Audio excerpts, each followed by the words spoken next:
ہم کو سیمانچل کا انصاف چاہیے، اس سے زیادہ ہم کچھ نہیں کر سکتے۔ جو لوگ یہ سمجھ رہے ہیں کہ مجلس یہ کیوں لکھ کر دی، میں ان کو جواب دے رہا ہوں کہ ہم اپنی کمزوری کا مظاہرہ نہیں کر رہے ہیں۔ ہم طاقت کی بنیاد پر اور صرف بی جے پی کو روکنے کے لیے بہار میں مجلس نے فیصلہ لیا تھا۔ یہ ہماری کمزوری کی نشانی نہیں ہے، یہ ہمارے اعلیٰ ظرفی کی نشانی ہے کہ جس پارٹی نے ہمارے 4 MLAs کو خرید لیا، اس کے باوجود بھی ہم نے ہاتھ آگے بڑھایا ہے کہ چلو مودی کو روکتے ہیں بہار میں، RSS کو روکتے ہیں، مگر نہیں معلوم کہ وہ ہوش کے ناخن لیں گے یا نہیں لیں گے۔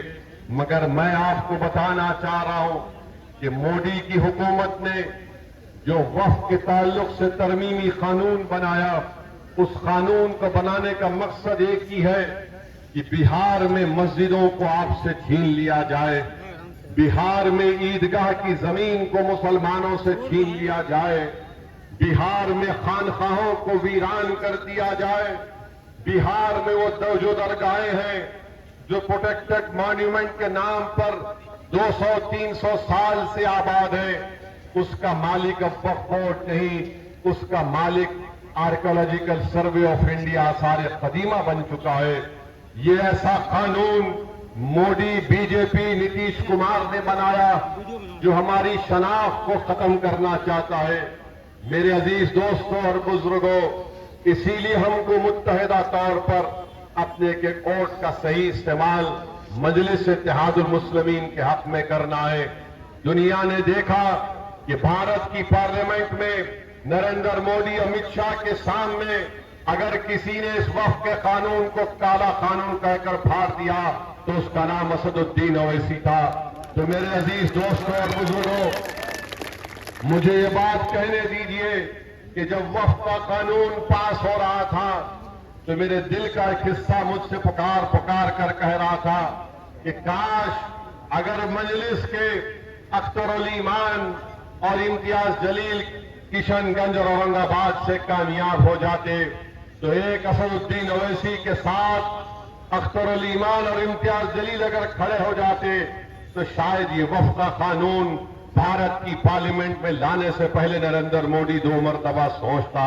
مگر میرے بھائی، آج آپ کے پاس ایک موقع آیا ہے۔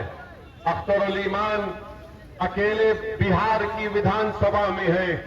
یہ 4 جو لوگ دولت کی بنیاد پر، جو دولت کو خدا مان کر اپنا ضمیر بیچ چکے، یہ بے ایمان تھے، جنہوں نے دولت کو ٹھکرایا اور جنہوں نے ایمان کا سودا نہیں کیا، اس کا نام اختر الایمان ہے۔ اس اختر الایمان نے اکیلے ہوتے ہوئے بھی بہار کی اسمبلی میں آپ کی تکالیف کو اٹھایا، آپ کے انصاف کی لڑائی لڑی، آپ کی ترقیاتی کاموں کو انجام دہی کا کام اور وہ مطالبات کو آپ کے ایوان میں رکھا۔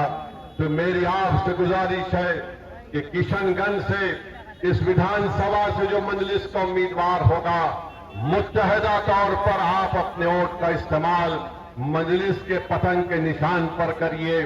ڈرنے اور گھبرانے کی ضرورت نہیں ہے۔ ہماری لڑائی سیمانچل کی لڑائی ہے۔ ہم سیمانچل میں انصاف کو دیکھنا چاہتے ہیں۔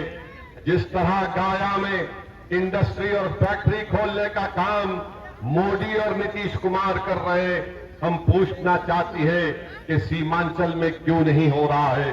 سیمانچل میں ایمس کیوں نہیں بنتا؟ سیمانچل میں بلکہ پورنیا میں ہائی کورٹ کی ایک بینچ کیوں نہیں بنائی جاتی؟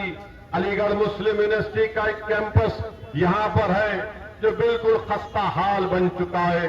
سیلاب آتا ہے، لاکھوں ایکڑ زمین کٹ جاتی ہے۔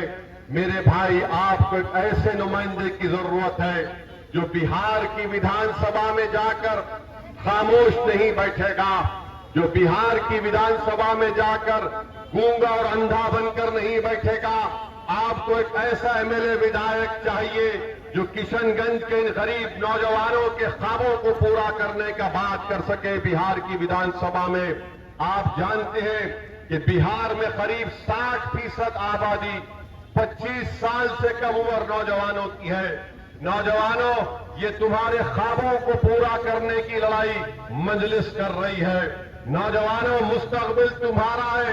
تمہارے باپ دادا نے اپنی جوانی کو خراب کر لیا، برباد کر دیا۔ ان کی جوانی کو برباد ان تمام نام نہاد پارٹیوں نے کیا، جنہوں نے صرف ان کا ووٹ حاصل کیا اور ان کو کچھ نہیں دیا۔ نوجوانوں، میں تمہارے سامنے کھڑے ہو کر تمہارے سامنے ہاتھ پھیلا کر بھیک مانگ رہا ہوں کہ یہ لڑائی تمہارے مستقبل کی لڑائی ہے۔ اگر آج تم متحدہ طور پر مجلس کو کامیاب کرو گے تو آنے والے 30-40 سال تک تم یاد رکھو گے کہ میں نے